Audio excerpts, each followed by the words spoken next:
Escuchan ustedes la lectura del libro titulado El deseado de todas las gentes. Capítulo 62. La fiesta en casa de Simón.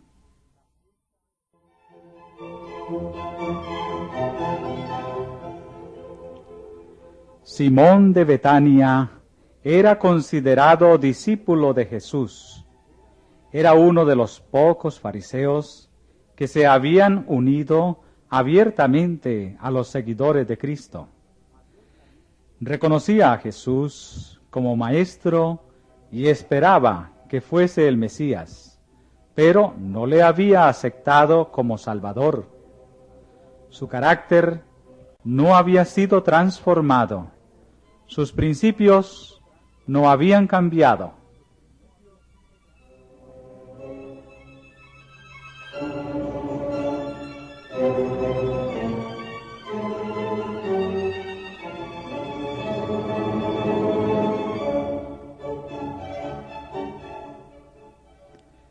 Simón había sido sanado de la lepra, y era esto lo que le había atraído a Jesús.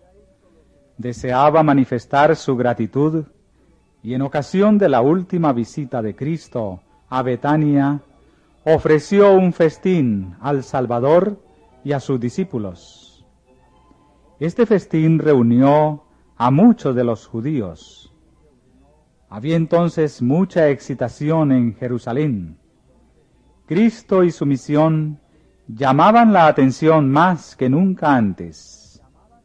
Aquellos que habían venido a la fiesta vigilaban estrechamente sus movimientos y algunos con ojos inamistosos.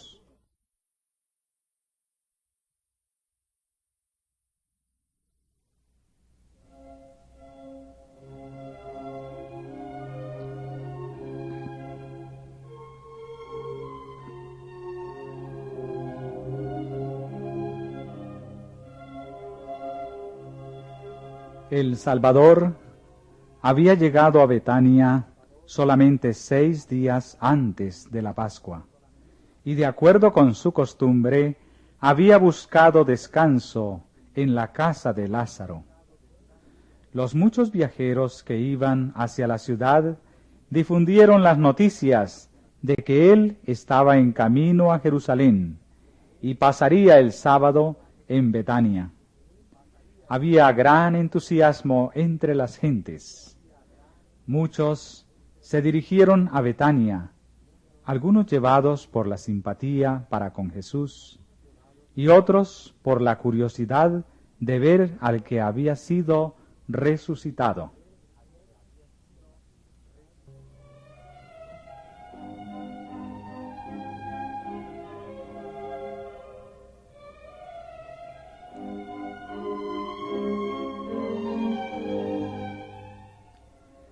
Muchos esperaban oír de Lázaro una descripción maravillosa de las escenas de ultratumba. Se sorprendían de que no les dijera nada. Nada tenía él de esta naturaleza que decir. La inspiración declara: los muertos nada saben. Su amor y su odio y su envidia feneció ya. Pero Lázaro tenía un admirable testimonio que dar respecto a la obra de Cristo. Había sido resucitado con este propósito. Con certeza y poder declaraba que Jesús era el Hijo de Dios.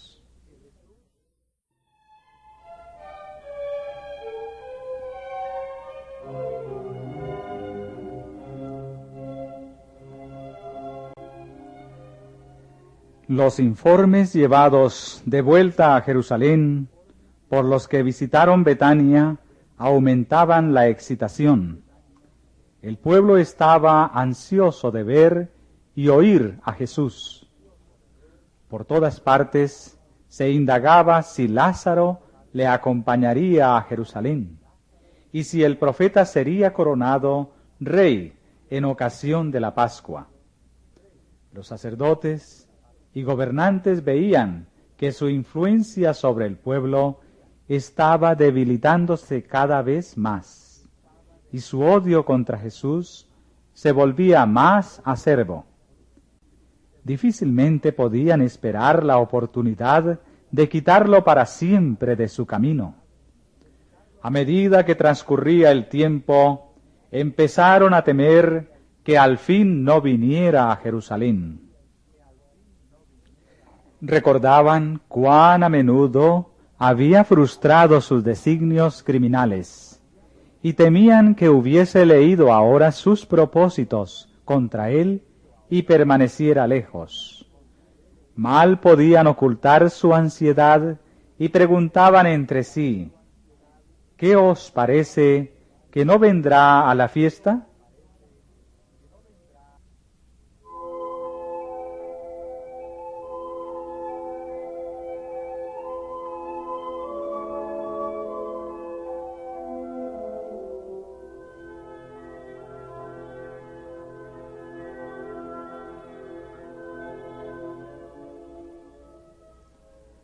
Convocaron un concilio de sacerdotes y fariseos. Desde la resurrección de Lázaro, las simpatías del pueblo estaban tan plenamente con Cristo que sería peligroso apoderarse de él abiertamente. Así que las autoridades determinaron prenderle secretamente y llevarle al tribunal tan calladamente como fuera posible.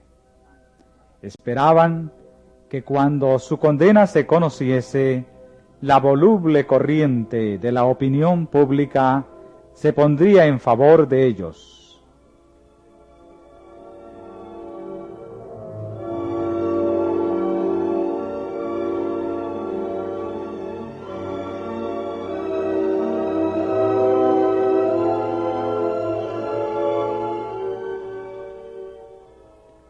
Así, se proponían destruir a Jesús, pero los sacerdotes y rabinos sabían que mientras Lázaro viviese, no estarían seguros. La misma existencia de un hombre que había estado 4 días en la tumba y que había sido resucitado por una palabra de Jesús, ocasionaría tarde o temprano una reacción. El pueblo habría de vengarse contra sus dirigentes por haber quitado la vida a aquel que podía realizar tal milagro. Por lo tanto, el Sanedrín llegó a la conclusión de que Lázaro también debía morir. A tales extremos conducen a sus esclavos la envidia y el prejuicio. El odio y la incredulidad de los dirigentes judíos habían crecido hasta disponerlos a quitar la vida a quien el poder infinito había rescatado del sepulcro.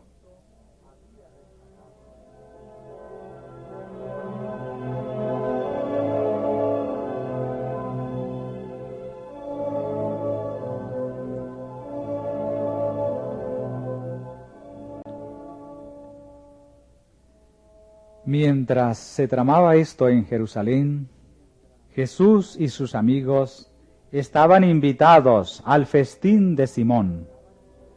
A un lado del Salvador estaba sentado a la mesa Simón, a quien él había curado de una enfermedad repugnante, y al otro lado Lázaro, a quien había resucitado.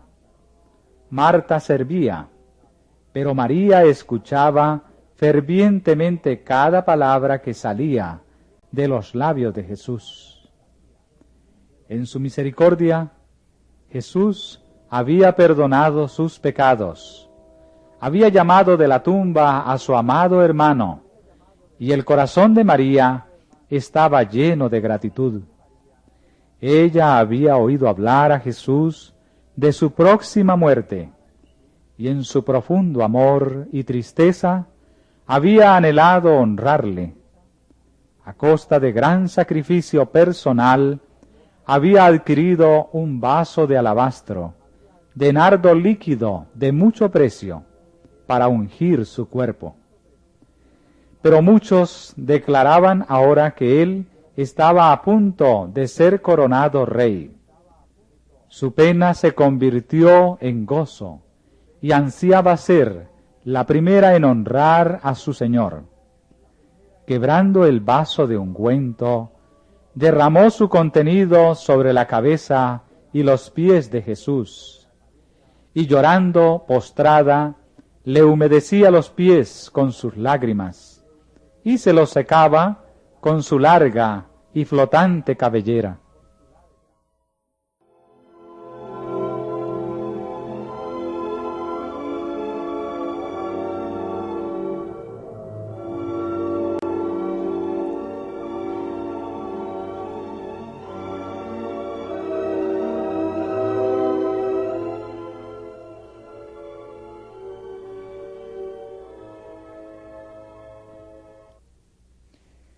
Había procurado evitar ser observada y sus movimientos podrían haber quedado inadvertidos, pero el ungüento llenó la pieza con su fragancia y delató su acto a todos los presentes.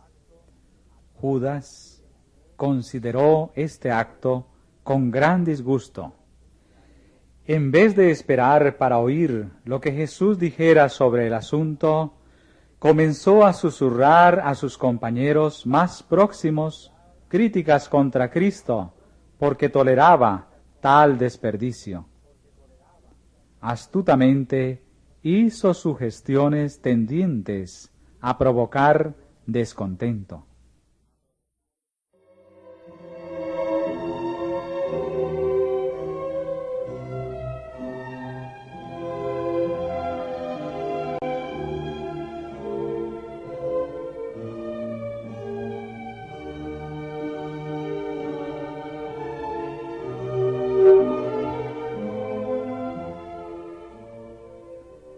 Judas era el tesorero de los discípulos, y de su pequeño depósito había extraído secretamente para su propio uso, reduciendo así sus recursos a una escasa pitanza. Estaba ansioso de poner en su bolsa todo lo que pudiera obtener. A menudo había que sacar dinero de la bolsa para aliviar a los pobres. Y cuando se compraba alguna cosa que Judas no consideraba esencial, él solía decir: ¿por qué se hace este despilfarro? ¿Por qué no se coloca el costo de esto en la bolsa que yo llevo para los pobres? Ahora, el acto de María contrastaba tanto con su egoísmo que él quedaba expuesto a la vergüenza, y de acuerdo con su costumbre, trató de dar un motivo digno a su crítica en cuanto a la dádiva de ella. Dirigiéndose a los discípulos, preguntó: ¿por qué no se ha vendido este ungüento por 300 denarios y se dio a los pobres? Mas dijo esto no por el cuidado que él tenía de los pobres, sino porque era ladrón y tenía la bolsa y traía lo que se echaba en ella. Judas no tenía amor a los pobres. Si el ungüento de María se hubiese vendido y el importe hubiera caído en su poder, los pobres no habrían recibido beneficio.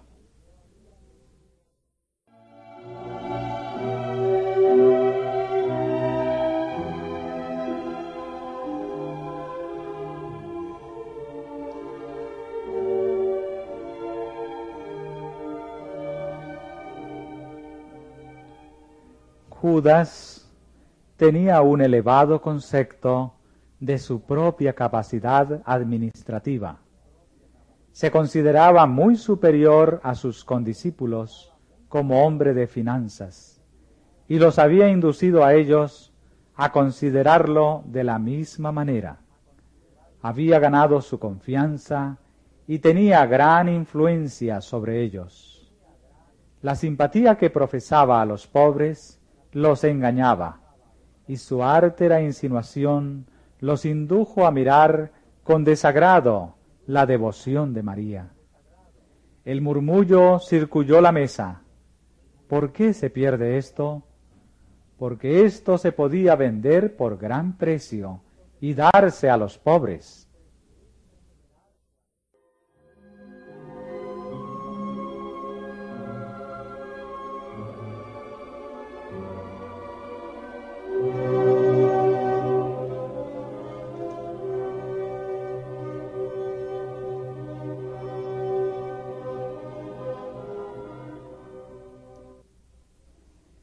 María oyó las palabras de crítica. Su corazón temblaba en su interior. Temía que su hermana la reprendiera como derrochadora. El maestro también podía considerarla impróvida. Estaba por ausentarse sin ser elogiada ni excusada, cuando oyó la voz de su Señor. Déjala, ¿por qué la fatigáis?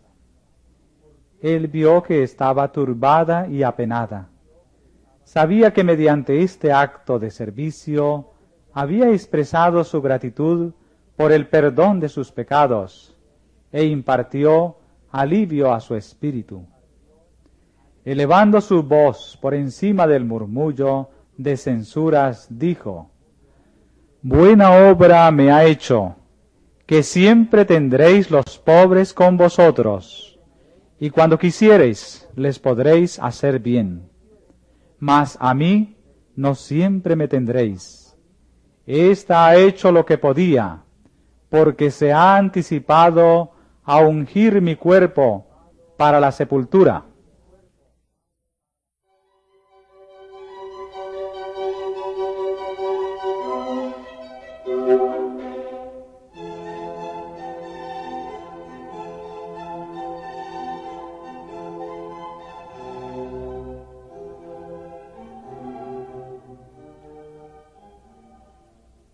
El don fragante que María había pensado prodigar al cuerpo muerto del Salvador, lo derramó sobre él en vida.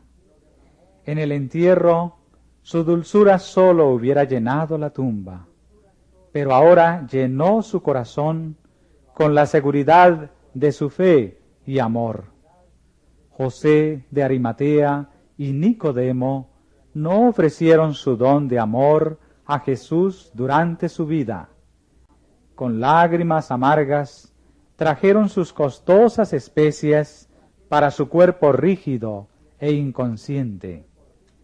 Las mujeres que llevaron sustancias aromáticas a la tumba hallaron que su diligencia era vana, porque él había resucitado. Pero María, al derramar su ofrenda sobre el Salvador, mientras él era consciente de su devoción, le ungió para la sepultura. Y cuando él penetró en las tinieblas de su gran prueba, llevó consigo el recuerdo de aquel acto, anticipo del amor que le tributarían para siempre aquellos que redimiera.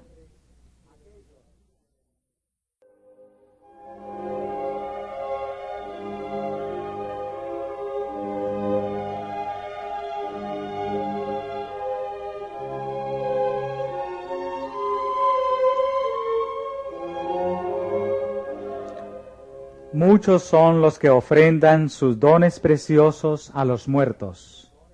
Cuando están alrededor de su cuerpo frío, silencioso, abundan en palabras de amor. La ternura, el aprecio y la devoción son prodigados al que no ve ni oye.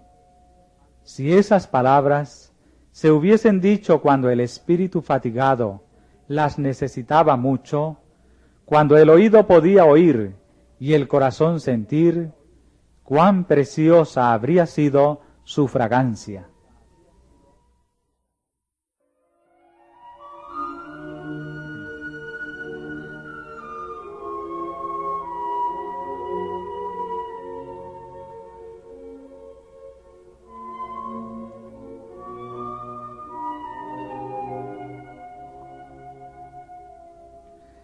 María no conocía el significado pleno de su acto de amor.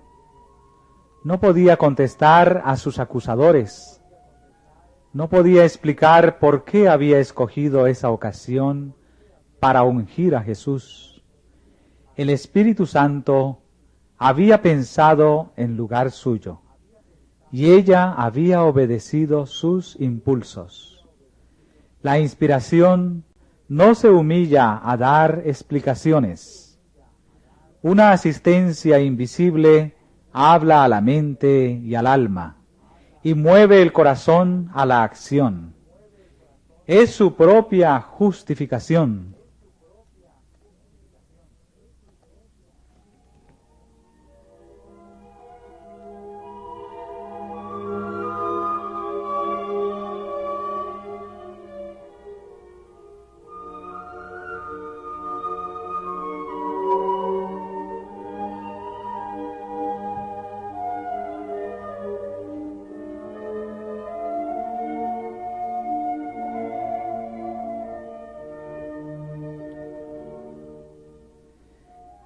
Cristo le dijo a María el significado de su acción, y con ello le dio más de lo que había recibido. Porque echando este ungüento sobre mi cuerpo, dijo él, para sepultarme lo ha hecho. De la manera en que el alabastro fue quebrantado y se llenó la casa entera con su fragancia, así Cristo había de morir, su cuerpo había de ser quebrantado, pero él había de resucitar de la tumba, y la fragancia de su vida llenaría la tierra.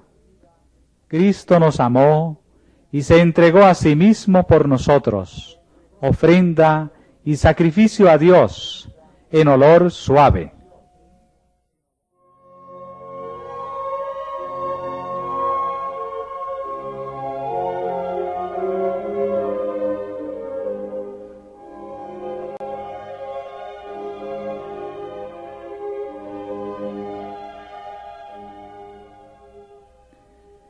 De cierto os digo, declaró Cristo, que dondequiera que este Evangelio fuere predicado en todo el mundo, también será dicho para memoria de ella lo que ésta ha hecho. Mirando en lo futuro, el Salvador habló con certeza concerniente a su Evangelio. Iba a predicarse en todo el mundo, y hasta donde el Evangelio se extendiese, el don de María exhalaría su fragancia y los corazones serían bendecidos por su acción espontánea. Se levantarían y caerían los reinos. Los nombres de los monarcas y conquistadores serían olvidados, pero la acción de esta mujer sería inmortalizada en las páginas de la historia sagrada. Hasta que el tiempo no fuera más, aquel vaso de alabastro contaría la historia del abundante amor de Dios para con la especie caída.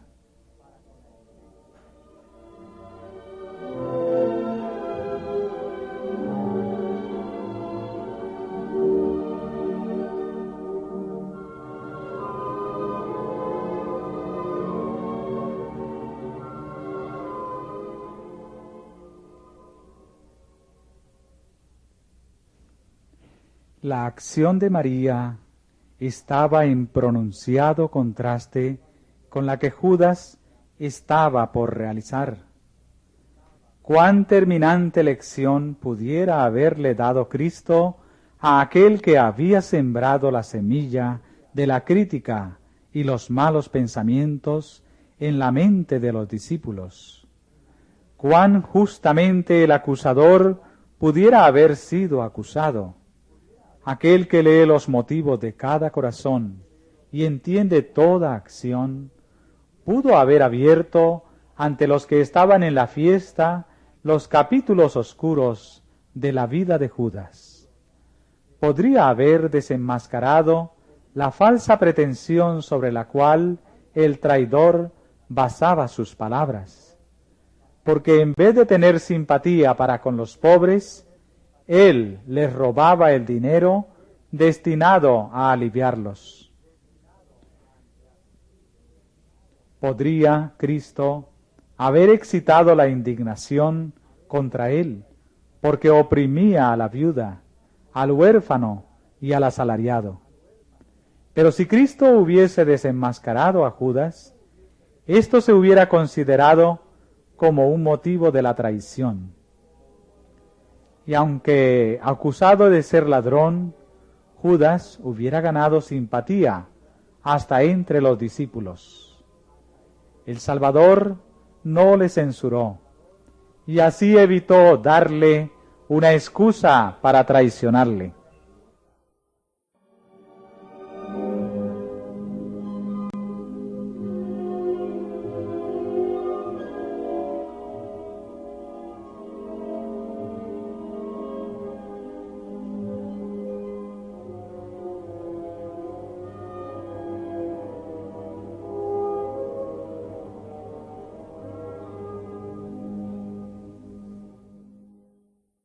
Pero la mirada que Jesús dirigió a Judas le convenció de que el Salvador discernía su hipocresía y leía su carácter vil y despreciable. Al elogiar la acción de María, que había sido tan severamente condenada, Cristo había censurado a Judas. Antes de eso, nunca le había hecho el Salvador un reproche directo.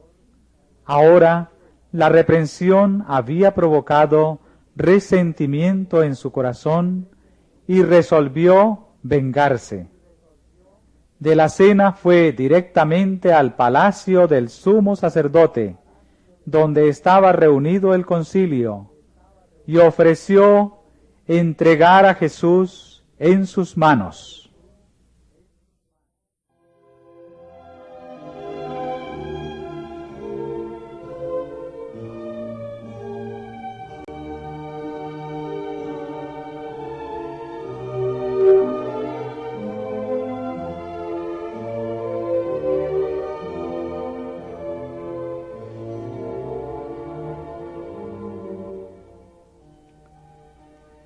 Los sacerdotes se alegraron mucho.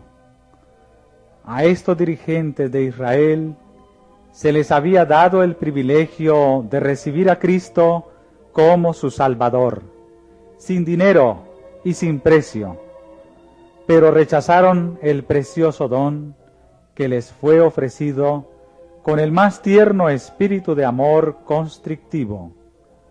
Rehusaron aceptar la salvación que es de más alto valor que el oro, y compraron a su Salvador por 30 piezas de plata.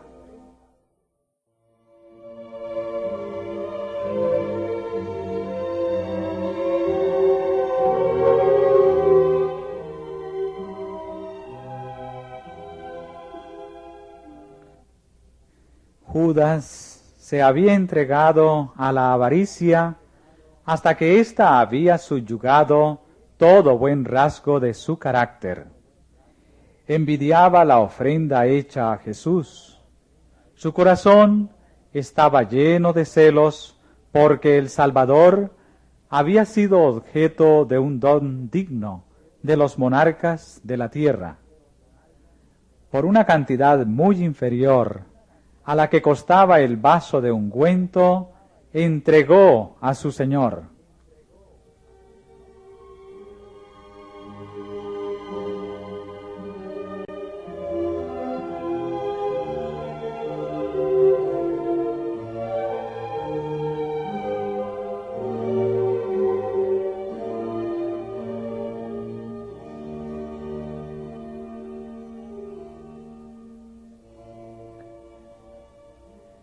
Los discípulos no se parecían a Judas.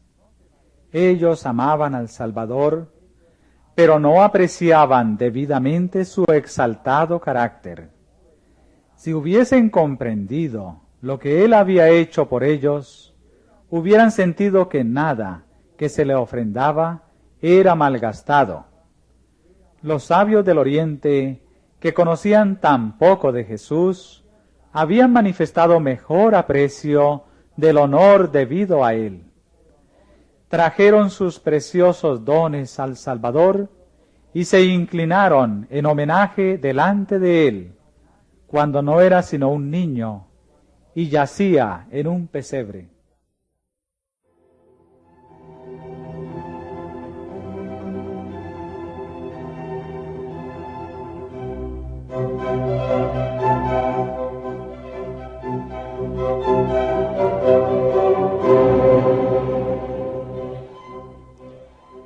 Cristo apreciaba los actos de cortesía que brotaban del corazón. Cuando alguien le hacía un favor, lo bendecía con cortesía celestial. No rechazaba la flor más sencilla, arrancada por la mano de un niño que se la ofrecía con amor.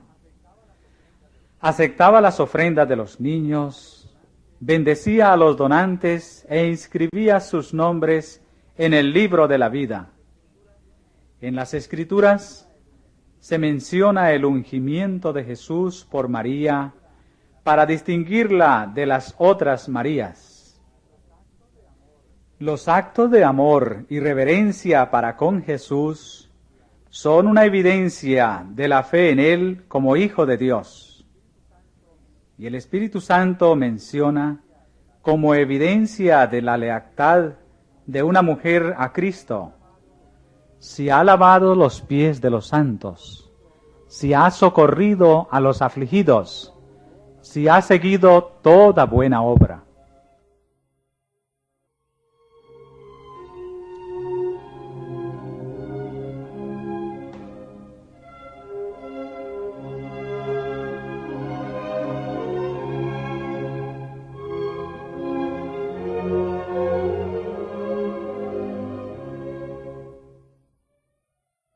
Cristo se deleitó en el ardiente deseo de María de hacer bien a su Señor.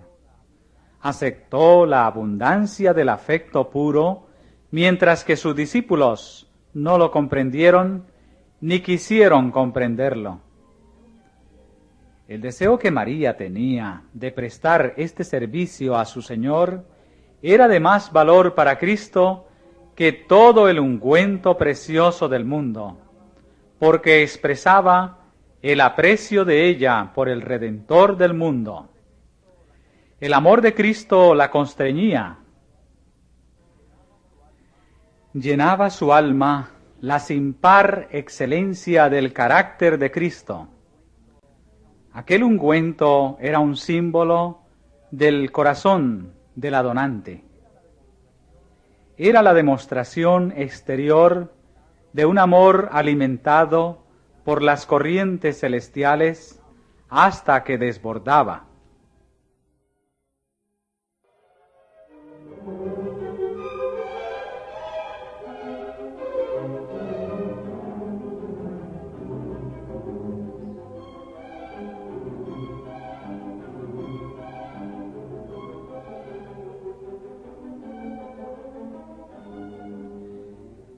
El acto de María era precisamente la lección que necesitaban los discípulos para mostrarles que la expresión de su amor a Cristo le alegraría. Él había sido todo para ellos y no comprendían que pronto serían privados de su presencia, que pronto no podrían ofrecerle prueba alguna de gratitud por su grande amor. La soledad de Cristo, separado de las cortes celestiales, viviendo la vida de los seres humanos, nunca fue comprendida ni apreciada por sus discípulos como debiera haberlo sido. Él se apenaba a menudo porque sus discípulos nunca le daban lo que hubiera debido recibir de ellos. Sabía que si hubiesen estado bajo la influencia de los ángeles celestiales que le acompañaban, ellos también hubieran pensado que ninguna ofrenda era de suficiente valor para manifestar el afecto espiritual del corazón.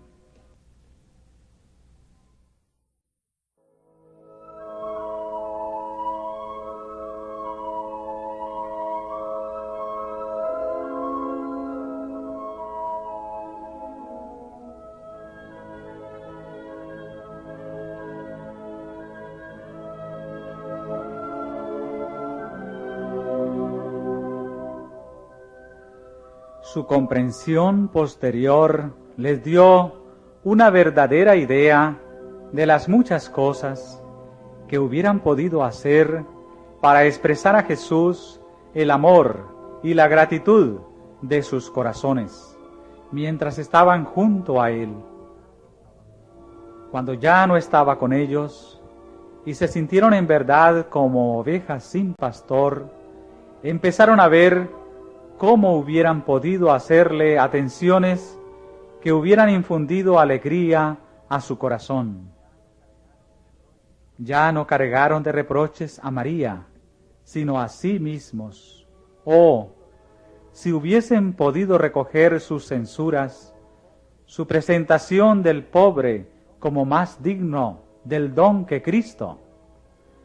Sintieron el reproche agudamente cuando quitaron de la cruz el cuerpo magullado de su Señor.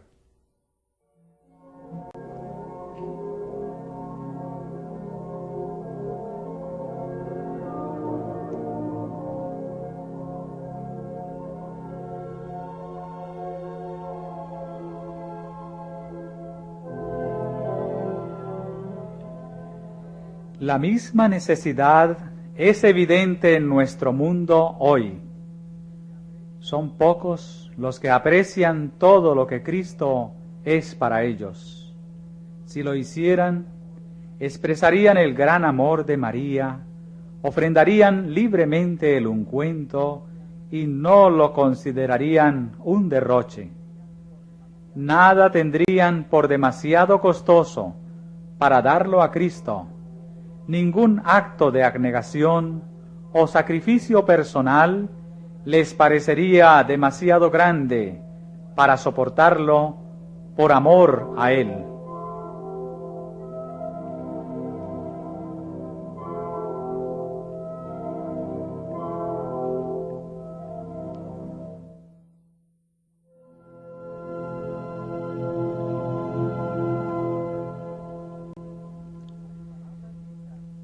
Las palabras dichas con indignación, ¿por qué se pierde esto?, recordaron vívidamente a Cristo el mayor sacrificio jamás hecho, el don de sí mismo en propiciación por un mundo perdido.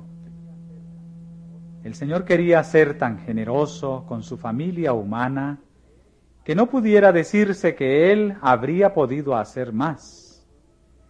En el don de Jesús, Dios dio el cielo entero. Desde el punto de vista humano, tal sacrificio era un derroche desenfrenado. Para el raciocinio humano, todo el plan de la salvación es un derroche de mercedes y recursos. Podemos ver abnegación y sacrificio sincero en todas partes. Bien pueden las huestes celestiales mirar con asombro a la familia humana que rehúsa ser elevada y enriquecida con el infinito amor expresado en Cristo. Bien pueden ellas exclamar: ¿por qué se hace este gran derroche?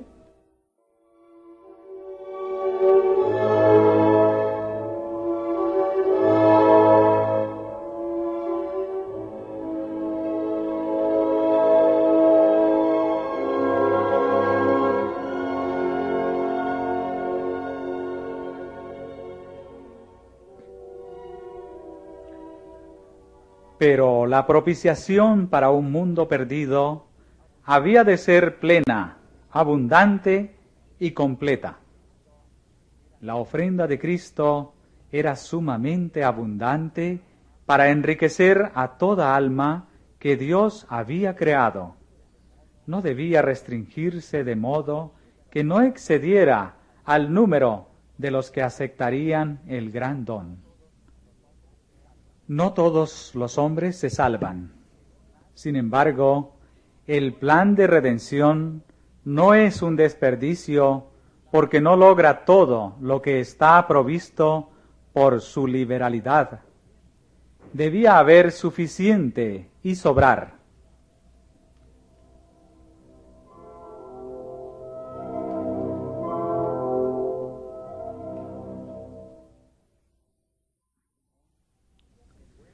Simón, el huésped, había sentido la influencia de la crítica de Judas respecto al don de María, y se había sorprendido por la conducta de Jesús.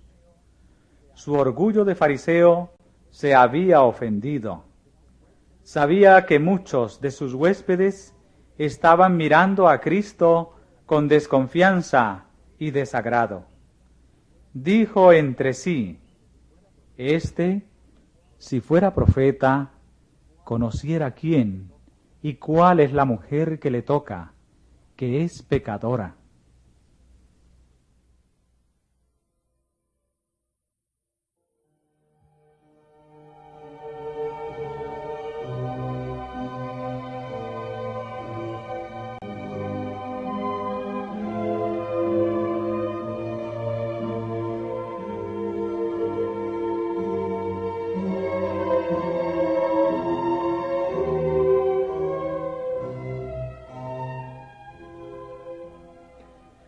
Al curarlo a Simón de la lepra, Cristo lo había salvado de una muerte viviente. Pero ahora Simón se preguntaba si el Salvador era profeta, porque Cristo permitió que esta mujer se acercara a él, porque no la rechazó con indignación como a una persona cuyos pecados eran demasiado grandes para ser perdonados, porque no demostró que comprendía que ella había caído. Simón estaba tentado a pensar que él no era profeta. Jesús no sabe nada en cuanto a esta mujer que es tan liberal en sus demostraciones, pensaba él. De lo contrario, no permitiría que le tocase.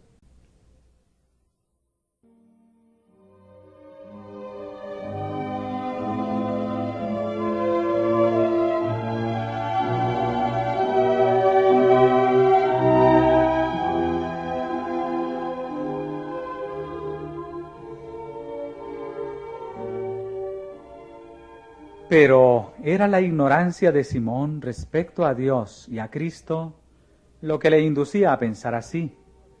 No comprendía que el Hijo de Dios debía actuar como Dios, con compasión, ternura y misericordia. El plan de Simón consistía en no prestar atención al servicio de penitencia de María. El acto de ella de besar los pies de Cristo y ungirlos con ungüento era exasperante para su duro corazón, y pensó que si Cristo era profeta, debería reconocer a los pecadores y rechazarlos.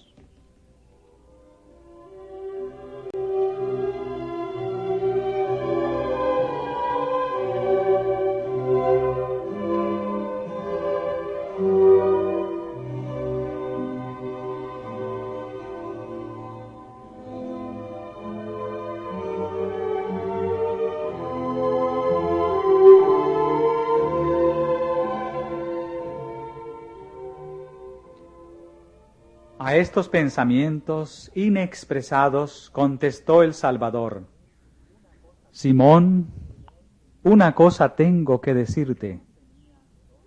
Un acreedor tenía 2 deudores.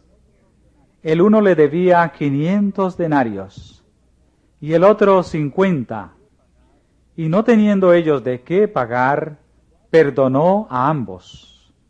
Di, pues, ¿cuál de estos le amará más? Y respondiendo Simón dijo: pienso que aquel al cual perdonó más. Y él le dijo: rectamente has juzgado.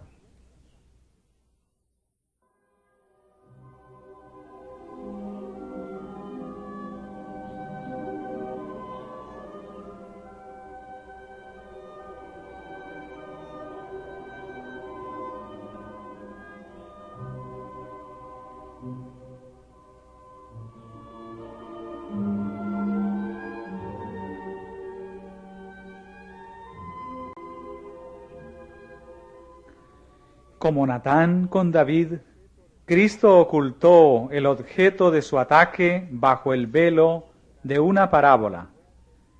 Cargó a su huésped con la responsabilidad de pronunciar sentencia contra sí mismo. Simón había arrastrado al pecado a la mujer a quien ahora despreciaba. Ella había sido muy perjudicada por él. Por los dos deudores de la parábola estaban representados Simón y la mujer. Jesús no se propuso enseñar qué grado de obligación debían sentir las dos personas, porque cada una tenía una deuda de gratitud que nunca podrían pagar.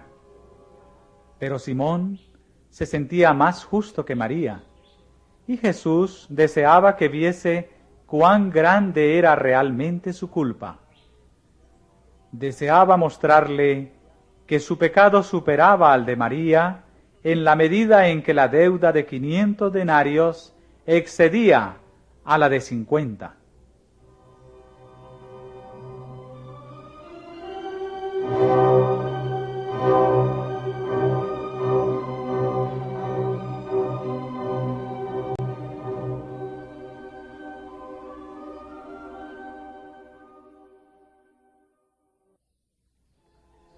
Simón empezó ahora a verse a sí mismo desde un nuevo punto de vista.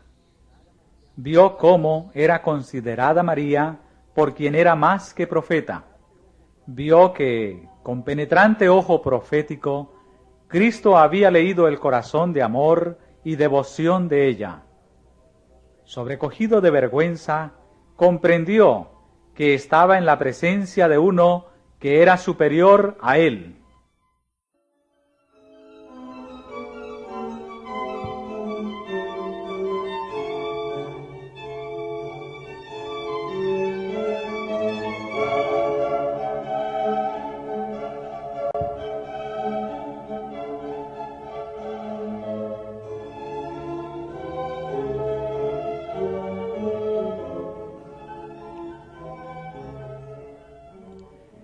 Entré en tu casa, continuó Cristo. No me diste agua para mis pies, pero con lágrimas de arrepentimiento, impulsada por el amor, María ha lavado mis pies y los ha secado con su cabellera. No me diste beso, mas esta, que tú desprecias, desde que entré no ha cesado de besar mis pies. Cristo enumeró las oportunidades que Simón había tenido para mostrar el amor que tenía por su Señor y su aprecio de lo que había sido hecho en su favor. Claramente, aunque con delicada cortesía, el Salvador aseguró a sus discípulos que su corazón se apena cuando sus hijos dejan de mostrar su gratitud hacia Él con palabras y hechos de amor.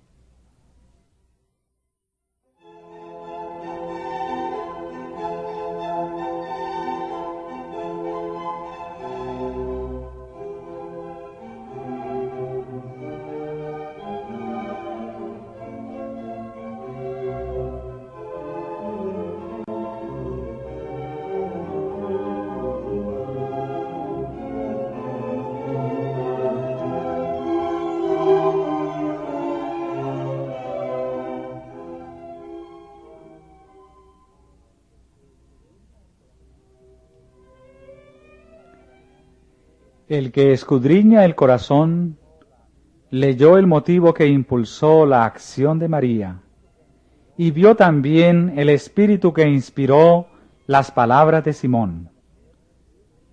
¿Ves esta mujer?, le dijo él. Es una pecadora, por lo cual te digo que sus muchos pecados son perdonados, porque amó mucho. Mas al que se perdona poco, poco ama.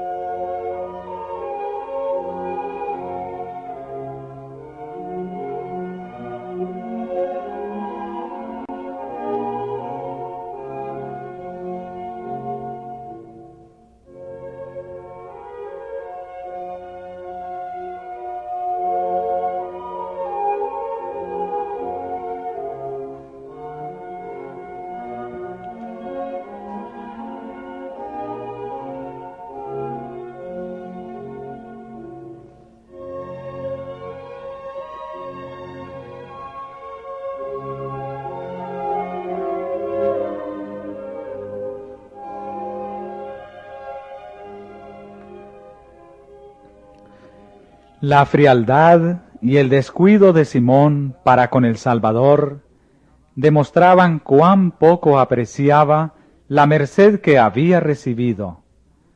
Pensaba que honraba a Jesús invitándole a su casa, pero ahora se vio a sí mismo como era en realidad. Mientras pensaba estar leyendo a su huésped estaba leyéndolo a él. Vio cuán verdadero era el juicio de Cristo en cuanto a él. Su religión había sido un manto farisaico. Había despreciado la compasión de Jesús. No le había reconocido como al representante de Dios. Mientras María era una pecadora perdonada, él era un pecador no perdonado. La severa norma de justicia que había deseado aplicar contra María le condenaba a él.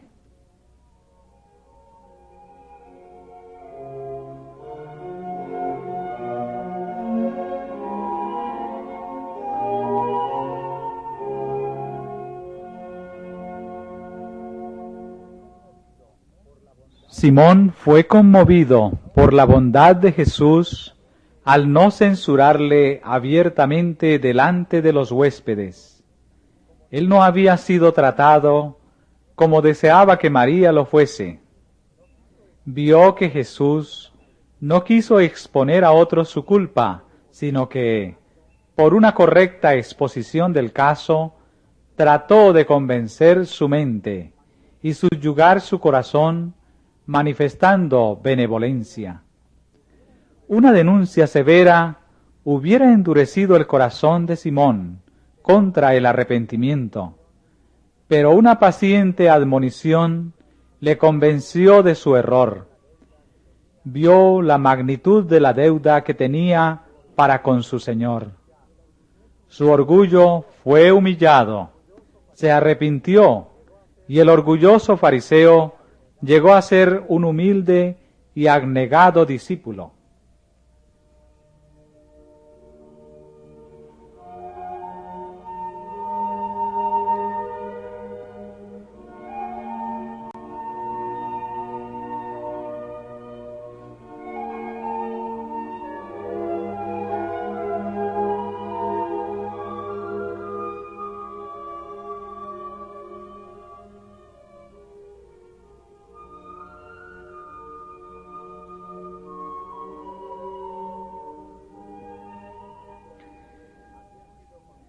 María había sido considerada como una gran pecadora, pero Cristo conocía las circunstancias que habían formado su vida. Él hubiera podido extinguir toda chispa de esperanza en su alma, pero no lo hizo. A Él quien la había librado de la desesperación y la ruina. 7 veces ella había oído la reprensión que Cristo hiciera a los demonios que dirigían su corazón y mente. Había oído su intenso clamor al Padre en su favor. Sabía cuán ofensivo es el pecado para su inmaculada pureza, y con su poder ella había vencido.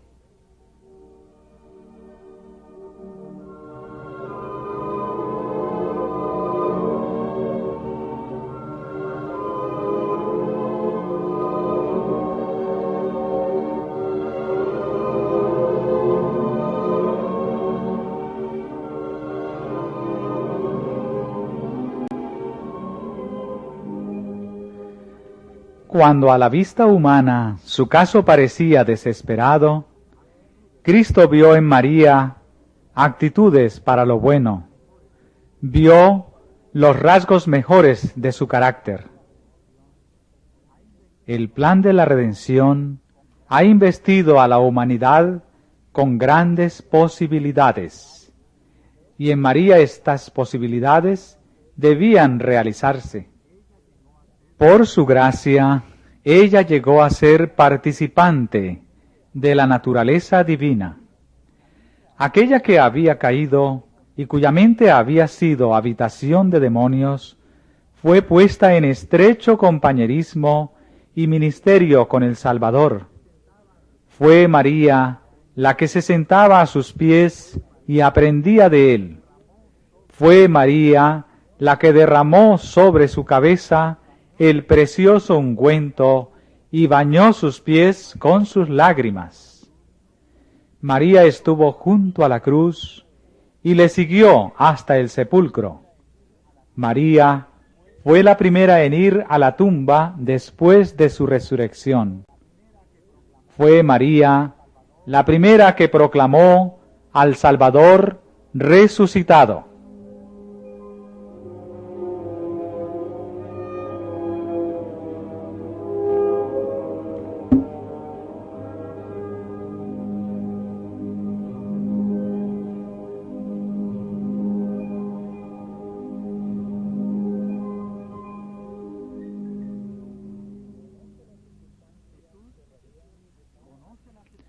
Jesús conoce las circunstancias que rodean a cada alma.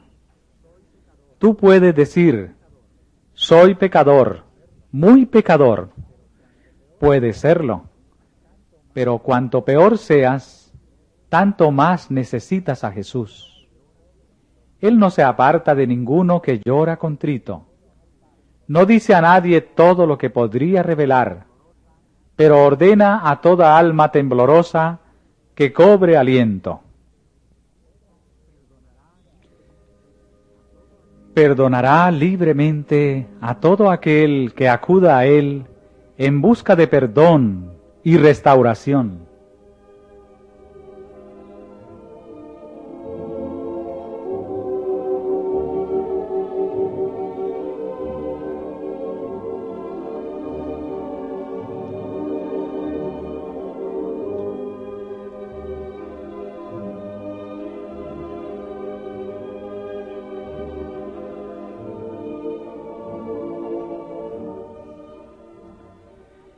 Cristo podría encargar a los ángeles del cielo que derramen las redomas de su ira sobre nuestro mundo para destruir a aquellos que están llenos de odio contra Dios. Podría limpiar este negro borrón de su universo, pero no lo hace. Él está ahora junto al altar del incienso, presentando las oraciones de aquellos que desean su ayuda.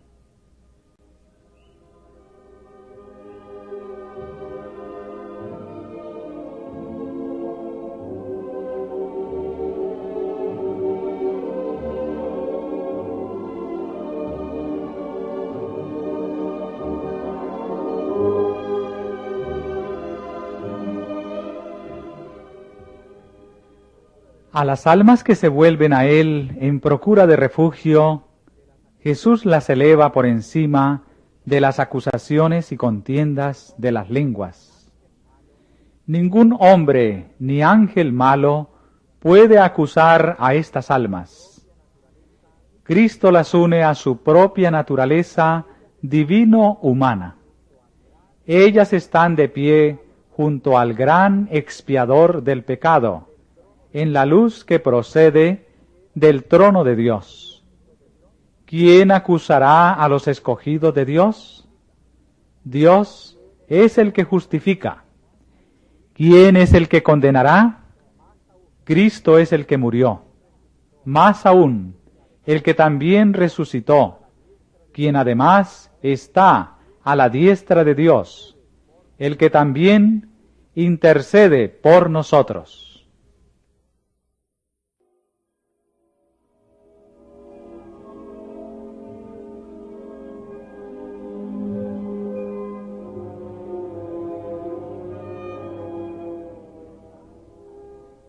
Este capítulo está basado en los Evangelios según San Mateo, capítulo 26, versículos 6 hasta el 13, y San Marcos 14,